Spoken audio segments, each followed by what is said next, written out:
Hello everyone, जय Hind. SSC constable GD आप लोग देखिए अपनी तैयारी में जुटे हुए हैं। सीपीयू एसआई वाले कैंडिडेट्स जो हैं वो अपने रिजल्ट्स के इंतजार कर रहे हैं और मेडिकल की तैयारी कर रहे हैं। आरपीएफ कांस्टेबल फिजिकल का रिजल्ट देखिए डिक्लेयर हो गया है फिजिकल के लिए, यानी कि आरपीएफ एसआई वाले जो हैं उनका फिजिकल हो चुका है और वो भी अपने मेडिकल का इंतजार करना शुरू कर दिए हैं। तो मेडिकल का इंतजार ही नहीं, मेडिकल की आपको तैयारी भी रखनी है।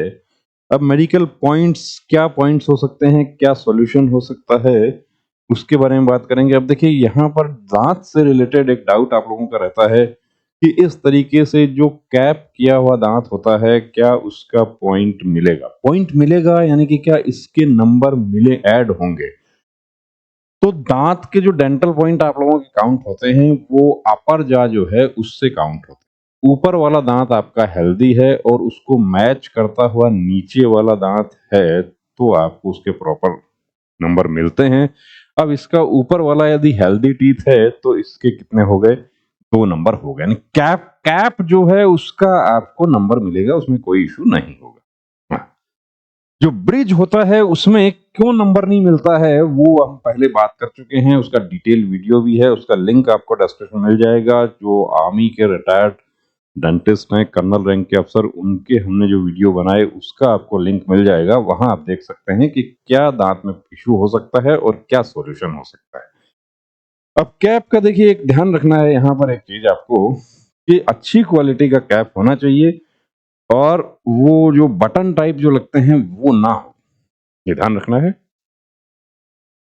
अब ये हमारे साथी जानना चाह रहे थे कि मेरा तो बहुत छोटा सा है, राइट हैंड पे है, लेफ्ट पे है। तो आप देखिए SSC GD CPU SC APF की कोई भी भर्ती आपकी है तो टैटू रिमूव करवा लेना आप। और टैटू रिमूव भी झोला छाप से नहीं करवाना है।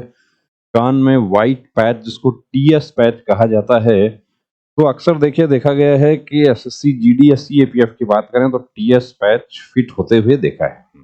हाँ, यहाँ पे आपको रीमेडिकल मिल सकता है, आपका ऑडियोमेट्री टेस्ट हो सकता है।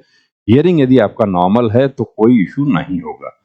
और कान का जो परफोरेशन वाले हमारे कैंडिडेट्स हैं जो अभी सर्जरी करवाने जा रहे हैं, तो अब देखिए कट वाला सर्जरी जो है वो कारगर होता है और उसके लिए 4 महीने का टाइम आपको चाहिए।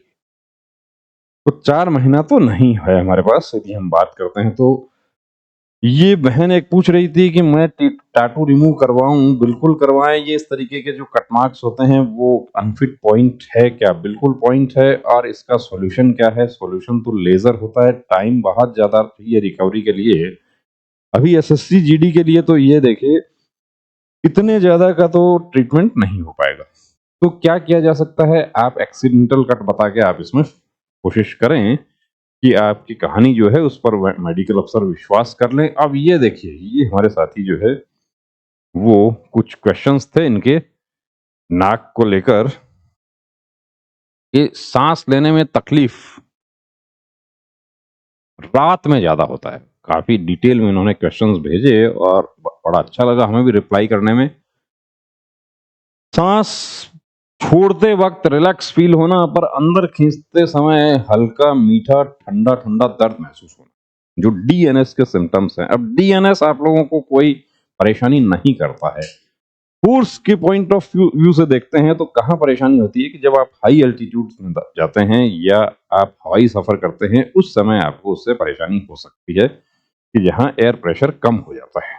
तो अब ये जो क्वेश्चंस जिन साथी के आए थे उनको रिप्लाई प्रॉपर मिल गया होगा कि ये डीएनएस के सिम्टम्स हैं आपके और आपको डीएनएस प्रॉपर चेक करवाना चाहिए। ईएनटी स्पेशलिस्ट से कंसल्ट करें, उसका जो एक्सरे है वो करवाएं और पूरा प्रॉपर क्लियर करें कि किस लेवल का डीएनएस है। और जो आपने सिम्टम्स बताए उसके अकॉर्डिंग आपको सर्जरी का रिक्वायरमेंट है। और वो टैटू जो है कंप्लीट रिमूव होना चाहिए। जो आप झोला छाप वाला जो टैटू रिमूव करवा रहे हैं, अब झोला छाप कि पर सिटिंग इतना पैसा लगेगा और जो उसका काम नहीं आ रहा वो भी उसको करने लग रहे हैं कि सफाई कर रहे हैं टैटू की। तो अब यहाँ पे देखिए वो जो झोला छाप की गलती नहीं है, वो गलती आपकी है कि आप सस्ते के चक्कर में, झोला छाप के चक्कर में चढ़ गए तो बाहर निकलना मुश्किल हो जाएगा। तो प्रॉपर ट्रीटमेंट लें किसी अच्छे डर्माटोलॉजिस्ट से, कॉस्मेटोलॉजिस्ट से। ये देखिए वी जो बन रहा है तो ये हेलॉक्स वल्गस, इसका क्या इलाज है? तो इसका इलाज है एक्सरसाइज। कि क्या मेरा ये कैरिंग एंगल अब देखने में बिल्कुल नॉर्मल लग रहा है, यहाँ पे कितना गैप होना चाहिए? 3 फिंगर गैप जो है तो वो बिल्कुल आपका परफेक्ट है, कोई दिक्कत नहीं होगी। पाइलोनाइडल साइनस सर्जरी आप देख लीजिए कि सर्जरी का निशान आया है, कितना महीना पुराना सर्जरी ये फिट होता है, तो ये होता है 6 मंथ पुराना। यदि आपके पास पेपर्स हैं 6 मंथ पुराने तो ही आप डिक्लेयर करना, अन्यथा आप वहां पर ये बोल सकते हैं कि 2 साल पहले हुआ था, 3 साल पहले हुआ था, पेपर्स नहीं है। री मेडिकल क्या सर्जरी के निशान में मिल सकता है? बिल्कुल मिल सकता है। हर्निया के, अपेंडिक्स के, इस तरीके के जो सर्जरी के निशान होते हैं, वेरिकोसील के पॉइंट मिल जाता है आपको, लेकिन वो री मेडिकल में क्लियर हो जाता है। कलर विजन के लिए देखिए हमने प्रयास किया है आप लोगों के लिए, गायत्री मोबाइल एप्लीकेशन, उस पर एक कोर्स बनाया है। जो प्रैक्टिस हम ऑफलाइन करवाते थे वो अभी ऑनलाइन आप लोगों के लिए गायत्री मोबाइल एप्लीकेशन पर मिल जाएगा। तो यदि आपका है कलर विजन का इशू तो आप बिल्कुल वो प्रैक्टिस करके इम्प्रूव कर सकते हैं। देखिए अब मैं ये तो नहीं कह सकता यहाँ पे कि कर जाएंगे, वो आप पर डिपेंड करता है कितनी प्रैक्टिस करेंगे। दूसरी बात, यदि आपका कोई डाउट है आप हमारे साथ शेयर करना चाहते हैं तो ये व्हाट्सएप नंबर आपके लिए बिल्कुल 24 घंटे चालू रहता है, 24 आवर्स। हाँ, मैसेजेस बहुत ज़्यादा आते हैं। कुछ हमारे साथी ऐसे हैं कि जो उल-जुलूल भी मैसेजेस करते हैं, कुछ ऐसे भी हैं जो कि मेरे 15 नंबर ज़्यादा हैं, मैं यदि मेरिट में आ जाऊँ तो मैं आपके पास चेकअप के लिए आऊँ, वरना मैं नहीं आऊँ। तो ऐसा देखिए हम कभी नहीं बताएँगे कि आपको मेरिट का झांसा देके आपका मेडिकल करें, ऐसा काम नहीं होगा। मेडिकल आपको लगता है मुझे कोई प्रॉब्लम है और मुझे चेकअप करवाना चाहिए, तो बिल्कुल हम हमारी सेवाएँ आपके लिए उपलब्ध है। पूरी टीम आपके लिए तैयार है। प्री मेडिकल जो है वो एक प्रोसेस है उसका, और एक लिमिटेड कैंडिडेट्स का ही हम कर सकते हैं, उससे ज़्यादा कैंडिडेट्स को हम एंटरटेन नहीं करते, तो उसके लिए आपको प्रायर अपॉइंटमेंट ज़रूरी है। अपॉइंटमेंट के लिए नंबर स्क्रीन पे दिया हुआ है, या इस नंबर पर भी आप व्हाट्सएप मैसेज करके पूछ सकते हैं। तो बने रहिए हमारे साथ। जय हिंद।